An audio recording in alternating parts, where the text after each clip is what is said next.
Okay.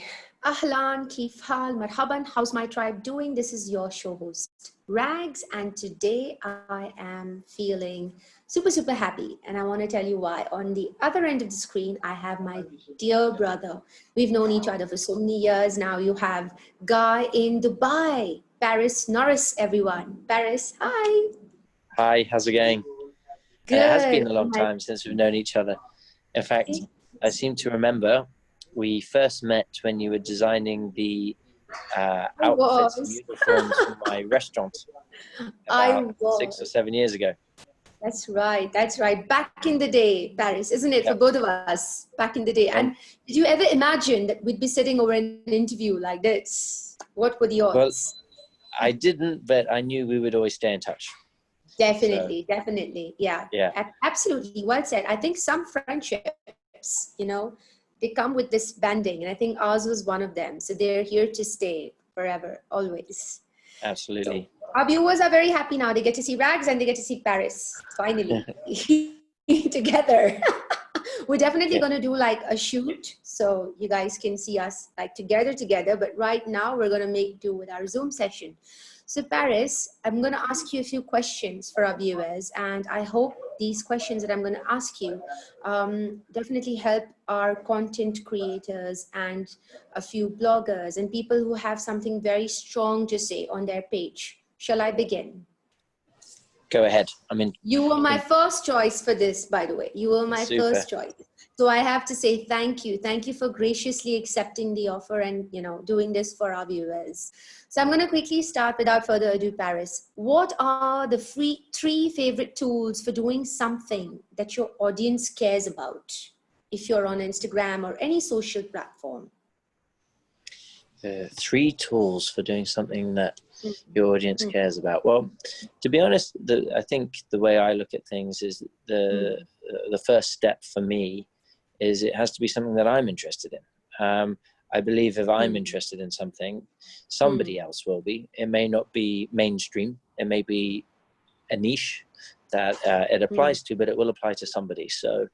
But more beyond that, it also makes it more enjoyable if you're focusing on the things that you enjoy rather than just doing things for other people's enjoyment. So I say that's the first step for me. And then what I try and also do, I guess step 2 is for those people who maybe don't really know or aren't that necessarily that interested but have fallen upon your content or your videos, to explain a little bit more, go into depths about something. Don't assume that everybody knows everything, because it's actually by explaining a little bit further and uncovering about something that people do become interested. So if they're on the fence about something or if they're not interested at first glance, by explaining it in more detail and in an enthusiastic way, people can become interested. So I think you have to not assume that the viewer already knows and is already interested. You should dig a bit deeper into that. And then the third one is you've got to make everything look fun, right? You've got to make everything look exciting. That's that's your job to sell it. That's the delivery of something. That comes from everything from how you're speaking to how you edit your videos, and how you deliver it in a way that makes it exciting, because you can play a very simple, boring video which won't interest people, but if you use effects and you try and think about how you're going to build a storyline in, and essentially the delivery of it, that's obviously key, and that should always be as good as it can be. And just to quote a guy called Mark Burnett, who was is the producer of a number of reality TV shows such as Survivor and Shark Tank, and a lot of big reality TV shows. And he said, in terms of production quality, the best possible is always the answer. And, you know, that requires budget, and that requires a team and a lot of things. So now, if you're starting small, nobody can do that. But what is the best that you can do on a small budget? Right. So, Yes. you know, you've got to, there is that certainly something in terms of simplicity, but simplicity is never that simple. It's actually behind the scenes delivered to you, so it looks simple, but there's a lot that goes behind it. So so I would say number 3 is the delivery. What a nicely said answer, Paris. I'm sure the viewers already know why I chose you. Okay, so what things would anyone starting in your industry need to know? What is it that Paris wants to tell the youth who want to start? Well, I think, you know, something that maybe should be said before anything industry specific is that whatever you're doing, it has to, you know, it has to start from a passion. And I think in the media world, it's not the highest paid industry. There's a lot of people not earning money, so you've got to do it for the passion, and it is a fun industry, luckily. So I think that's something that, you know, is a question people should ask themselves, whichever industry they're in. If I hone down specifically to the TV business or to the video creation business, I mean, the thing is nowadays is video can be applied to so many different platforms. You've got social media, and you've got, you know, 100 different types of social media. You've got digital and web platforms. You've got news publications online. You've got TV. You've got satellite TV. You've got video on demand platforms like Netflix and things like this. So there's never been so many, not to mention YouTube, there's never been so many different avenues in which you can broadcast your message. So I think probably the first thing that people should really come to terms with is really understanding all of those platforms. Sure. What I'm finding nowadays is people are creating videos and they're learning everything about social media, but they're forgetting that they're video creators, and some of the best video creators in the world create films or create TV shows, and they should learn about those platforms and understand what that implies before they go into a certain field. I think they should really try and understand the different types of deals that can be done with those platforms. You know, you've got licensing deals, you've got advertising revenue shares, you've got commissioning deals. So understanding all of those things, and then that might help you decide a little bit more about which direction you want to take your career. For me personally, I decided to get into TV rather than do videos for social media, because Really? I could because I could see how that the funding for that was able to allow me to do much bigger orchestrations than what I could do through social media. You know, often if you have a good pitch, you can get funding from a TV broadcaster before you film. You know, which is much better than being paid afterwards, because it can actually go into your production. So so that would be my advice. That's such a nicely dropped out saying, Paris. I'm sure the viewers are definitely going to take away so much information from this interview. What would you do differently, Paris, if you were starting in your industry now? This was a very crucial question. So when I was writing this down, you know, I was very specific to this whole pandemic. So what would you want to tell the content creators? It's a very sensitive question if you read where I'm coming from. And I know a lot of them have started this, you know, built a brand, which is amazing actually during this time. But what is it that Paris wants to tell them? How can they be different? Yeah, it's an interesting one. What would I do differently? Well, I sort of feel that the path I took was probably necessary. But, you know, it was a different time and age even 3-4 years ago than what it is now. Especially the way things have in the last 3 months have pushed everybody to do things more online. So there's definitely a lot more there. I think the things that I'm now focusing my attention on in terms of learning is I'm learning more the types of things that you learn at film school, which I never went to. Maybe that would have been a good place to start, but I didn't know that I was going to end up where I am. At the moment, I don't know if you've seen something called Masterclass, which is yes, I have. an online. I have it on this. Oh, you have it? Yeah. So I've been watching a lot of the film directors and TV producers there. And there's also a great one on adventure photography.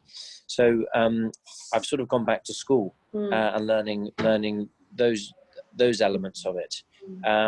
Would have been good if I did that a while back, but so I think that would be maybe my advice if I was starting now. I think go back to learning. Start from there. I like how you said go back to learning. Yeah, Paris, I think all of us need to do that now. This is the time, isn't it? Yeah. This is the time.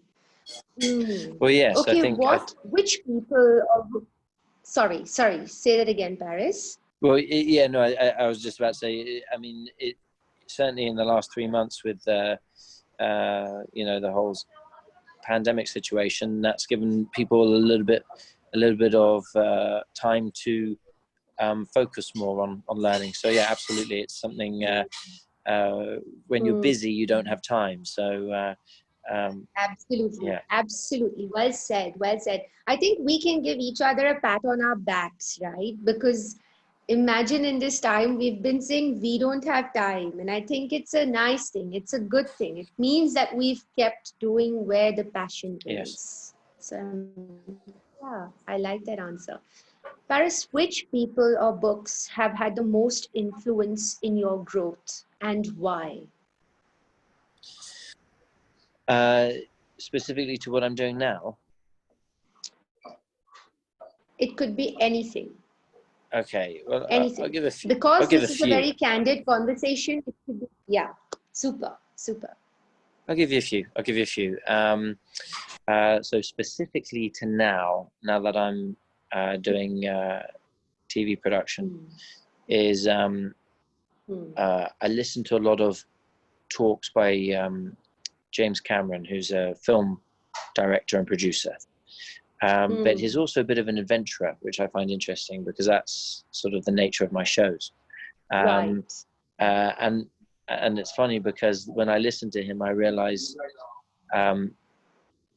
that sometimes I think that because I don't know the process of doing things, I'm just making it up as I go, or I'm just creating things out of my head.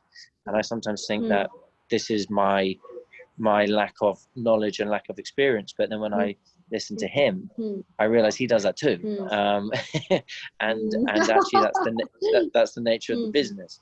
And he's a guy, if you look at the highest selling grossing films of all time, I think number one is Avatar and number two is Titanic, and those are both his films. And it's interesting that his reason to film Titanic was because he used the film as an excuse to get a submarine ride, essentially down to the actual Titanic to see it, on the basis that he was going to create a film around it. And people took him out there to do that, and then he thought, right, well, I better make the film now. So he did. So he was brought in by his interest for something and his interest in adventure and underwater exploration. So there's a lot of interesting things that I learn from listening to him talk about things. And it's interesting because he was a truck driver before he did that. Wow. And and so to go from being a truck driver to a film director, it was he just said, look, you just have to do it. You know, there's no one there to teach you. You just have to do it. Absolutely. So I'd say he has an. I listen to him a lot now. In terms of books, God, I've read a lot of books, but I think one that always stands out is the 4-Hour Work Week. I don't know if you've ever read that, but it's essentially a book about productivity, by Tim Ferriss, and there's a section in his book where he says, you'll realize that you don't have to be a billionaire to live like one, and in fact you find that those people that actually are often don't live like one because they don't have the That's time, true, and actually. they've got an awful lot of Wow. I have responsibility. goosebumps. Yeah, that's Um, true. So he then talks about how you can actually, what really is most important is gearing your life in order to be able to get the most out of it. So in order to work enough so that you are on the right things, so that you actually, make more money than you would do if you spent all your time on it. So hence why it's called the 4-Hour Work Week. But then also how to live your life in a way that you're actually getting the most from it. And I think, that's a simple concept, but that's sort of what fueled my my thought process behind the current work I do, because I thought, well, the things that I would love to do is being an adventurer. I love to climb Mount Everest. I love to go to Antarctica. I love to set challenges for myself. I thought, well, I love to do that, but how am I actually going to do it? So then I created a business around that and created a TV show around it. So I think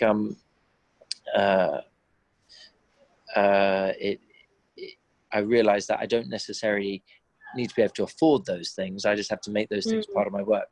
So yeah, that's definitely a book that I remember.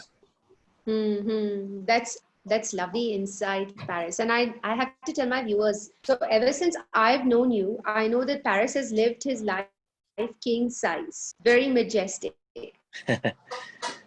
I mean, from over these years. So I have to say, so who better than you to tell my youth viewers, find your passion and keep that candle burning, guys. So we'll quickly move on to our next question. What would you say is the number one key success in your business, Paris? Well, I'd say it's Do you want probably me to repeat that? No, I got that. Yeah. So, what's the number one key to success in my business? Key success in your business. That's right. Well, I think it's perseverance, because a lot of great things that could have happened didn't happen and went wrong, and it's depressing when that happens. You spend a lot of time and effort working on something that falls through, and you think it's the end of the world at the time, but then you realize that afterwards it was actually a vital part of the process, because now you've got a bigger opportunity, and you now know what not to do, and you now know how to ensure that this goes well. So I think that's the one thing that's made it work. It wasn't about making a quick bit of money and getting out as soon as possible. It wasn't sort of like I tested things out and then realized that it wasn't working, so I had to reassess my options and try something else. I remember my mother called me up and said, she tried to give me another idea of a plan B. And I had to say to her, Mum, look, no plan Bs. I'll make this work. If I can't make this work, then I'd rather fail at trying than anything else. So I think, and the thing is, you can only have that perseverance if it comes back to the question I mentioned earlier about asking yourself about what your passion is. For me, it was something that I wanted to do, and it wasn't for any other reason than this is how I wanted to live my life. So I think that really helps Mm. ensure Mm. that perseverance is solid all the way through. Mm-hmm. Wonderful thought, Paris. So, guys, stay where you are at. And I always keep telling my viewers, Paris, this is just a time, right? I mean, it's not here to stay. Because I know so many people are now a little bit vulnerable in their minds. You know, a lot has happened over the whole pandemic situation. But I always tell my viewers, and you've summed it up so beautifully, that if you have the perseverance, just stay consistent with what you like and just hang in there. You know, it's not that difficult, guys. Yeah. I'm going to quickly move on, Paris. Talk about the biggest failure you have had and what did you learn from this? This was a very big question, actually. When I was writing, I did have an idea that it's going to like be a little, Well, but it's yeah. interesting, isn't it? Because it Hmm. depends what your Hmm. what how you think of things. I mean, if Hmm. you mean specifically what a business failure, Hmm. rather than a personal failure, because Of course, yeah. for Hmm. example,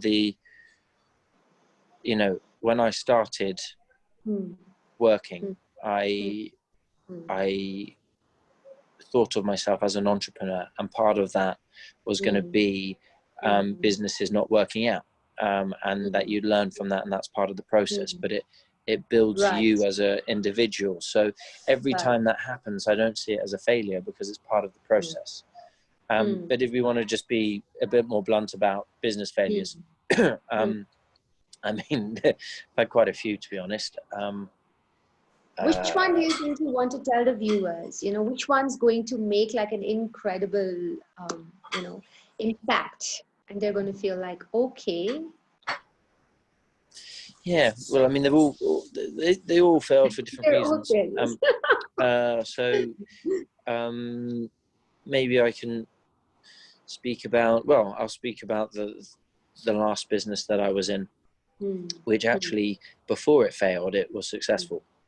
Hmm. So it had its moment of success, but Hmm. then it Hmm. didn't work out, and Hmm. it was really because the Hmm. reasons I went into the business were Hmm. very much to prove myself, Okay. because Hmm. I uh, had a previous business that had gone down and out, and actually Hmm. I felt a little bit Hmm. disrespected by my other Hmm. partners from it. Hmm. I think they Hmm. thought that I was dispensable, Hmm. when really it was my concept and everything. They Hmm. put the money in and they helped me Hmm. out here and there, but Hmm. in the end, it was all.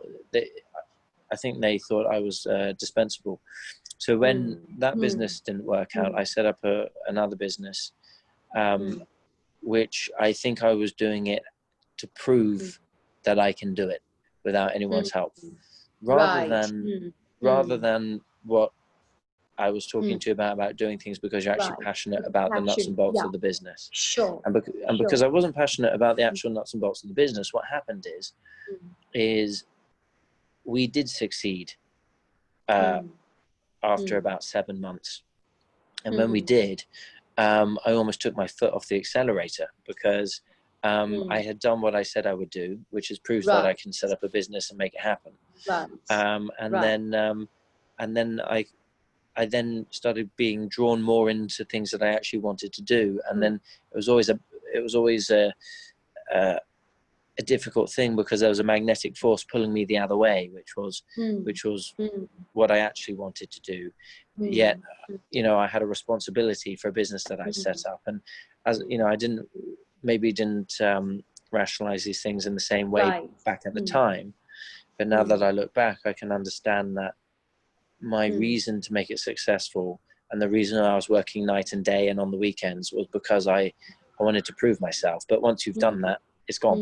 Hmm. Hmm. So Hmm. I Hmm. think again it ties back into what I said about Hmm. passion and about making that the Hmm. first question you ask yourself, and then from there Hmm. making your decisions.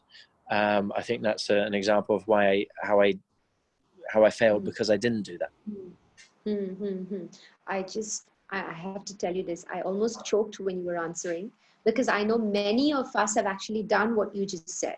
So we all want to prove a point at a particular, there's just an age, I think. Maybe it's not even age bound, but I think in our lives in general, we all do this at one point of time. So I'm so happy that you really pushed this out so beautifully and you've put it up on the channel now. So yeah, I think I'm going to go back and watch this interview again, Paris, one more time. I will do it. Yeah, you're a very strong voice. Okay, what has been your biggest success story on the page Guy in Dubai? Why was it a success? That's a good question. Well, it's interesting that, because it's funny how success looks from the outside and how success is for me. I think maybe success on the outside might have been signing deals with big broadcasters. Some of those we've recently signed, but I haven't made public yet, which when they become public, it will be a very visible success. And that's what people will see. And that's what people will see as the successes. Sure. But for me, it was about building a team, because I didn't, it was about, and I'm not there yet, to be honest. And unfortunately, through the whole pandemic, we've fallen apart a little bit. Some of the guys had to go back. Some of the guys I don't really have work for.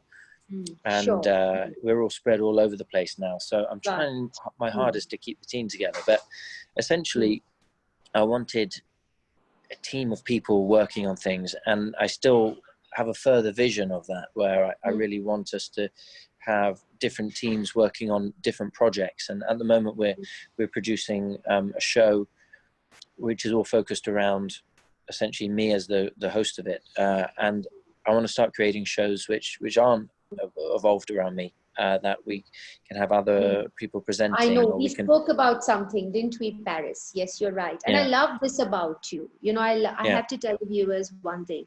So, this is one thing I want the viewers to take away from our interview. Be like Paris. Be very humble with what you do. And Paris, you are just that example, a striking example of what humble looks like after your achievements. Sorry, I just had to say this to the viewers. There are some people who would disagree with you. That's fine. That's okay. That's why we have the channel. That's why we have the channel. I'm sure some of my friends will laugh at me being called humble, but I mean, yes. I mean, I think in business and certainly in leadership, absolutely, you have to have your head screwed on properly and your feet on the ground. Not getting taken away with things. And nobody wants to work with you if you've got your head in the clouds. So, I'm glad that you say that I have some humility, but it's certainly important. But I hope I do. So for me, it was. I'm looking to build my team further. I want us to become an actual a corporation, an organization, not just. We're small now. I want to see us get to the next level. We're what, 5 people. I want to see us get to 30 people. And then from there, I want to go a bit further, and enter into new businesses. So that for me was a success that we got to that level. But there's a lot more to come. I think so I think, the successes for me are that, but the maybe perceived success is maybe the more visible things. And then I also have certain successes, maybe they're smaller ones, where I have visions about the things that I want to film. And then every now and then, I find myself in that vision. And I always say to Carl, who's the director, I said, this is exactly how I dreamed it. Many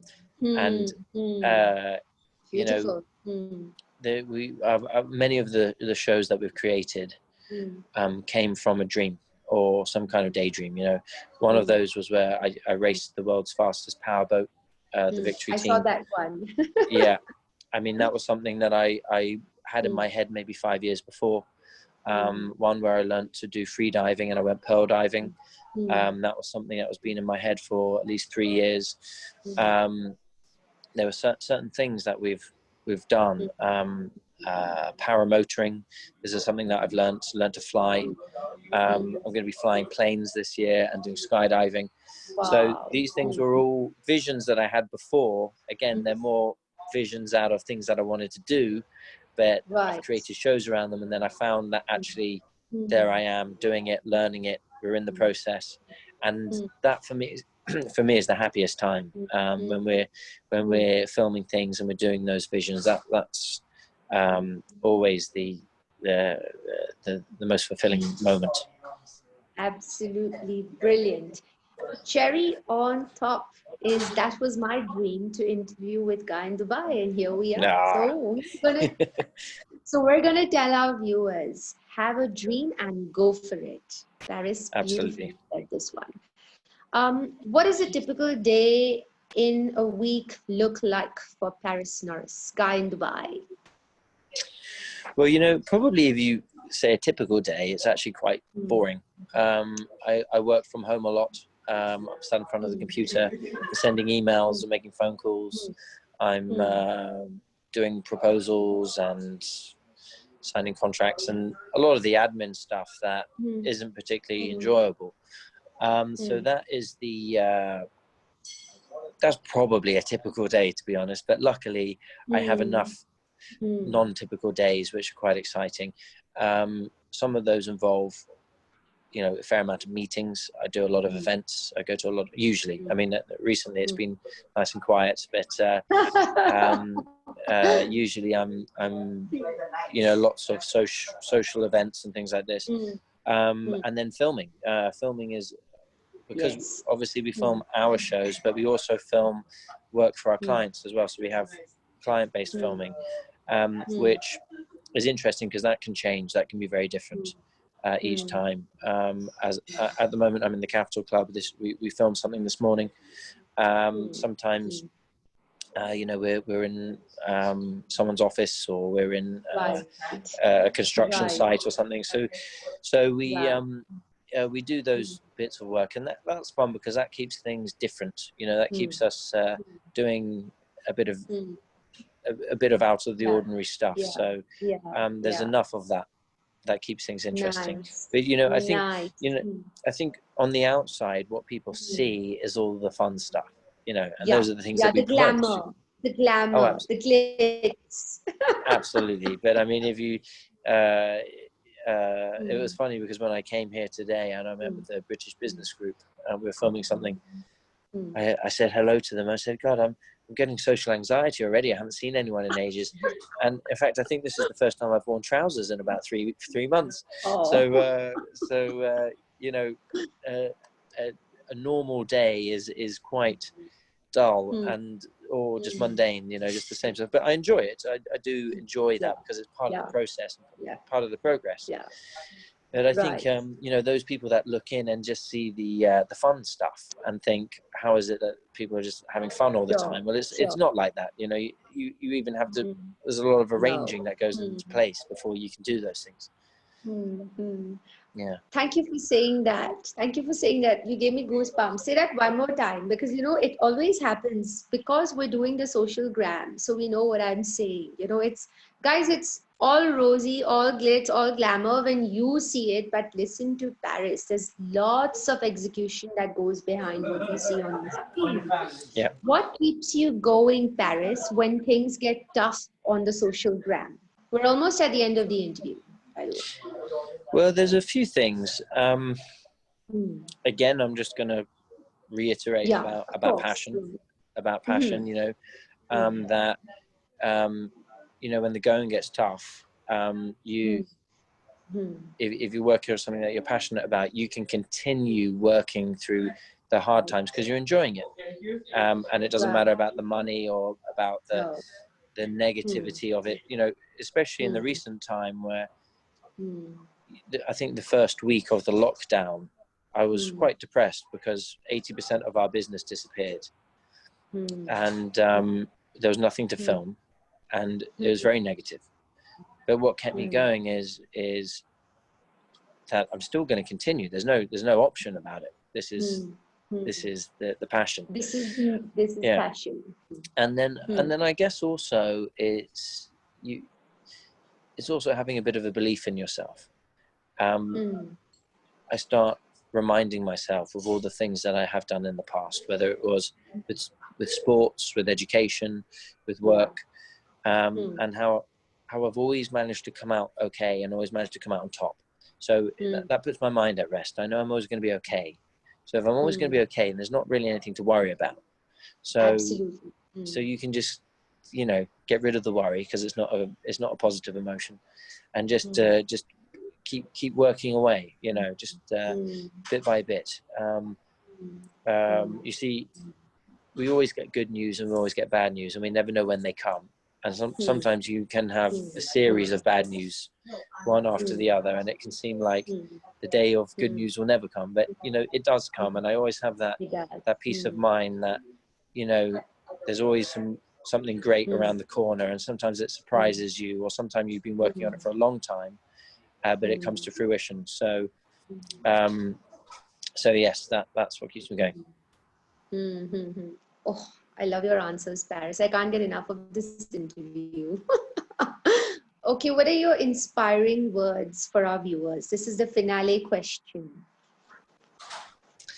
Ooh, you put me in a position of high responsibility.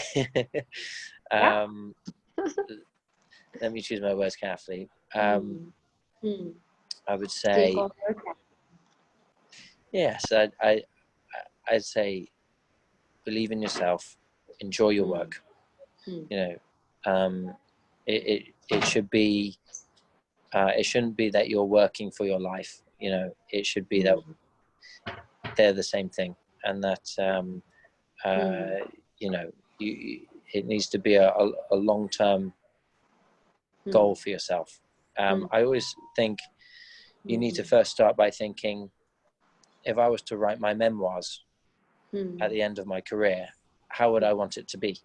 What would I want to be able to say about myself? And once you figured out how you would have liked to have delivered your memoirs after a 50-year career, go out and do it. How do sorry, was that a question for me, Paris? No, not really. No. I was just saying, once you've figured just go out for it. Okay, so you just ended it by saying go for it, right? Yeah, just exactly. Do it. Exactly. Yeah. Well, I would like to say this. I would like to add a little frill to this, if I'm allowed, Paris. I want people to remember that, this pandemic has taught so many people so many different things. But the one thing that I think stays in common, for all of us from different skirts of lives, is just hang in there and support and keep supporting one another selflessly. And I think that's the only way we actually move forward positively with progress. Agree, Paris?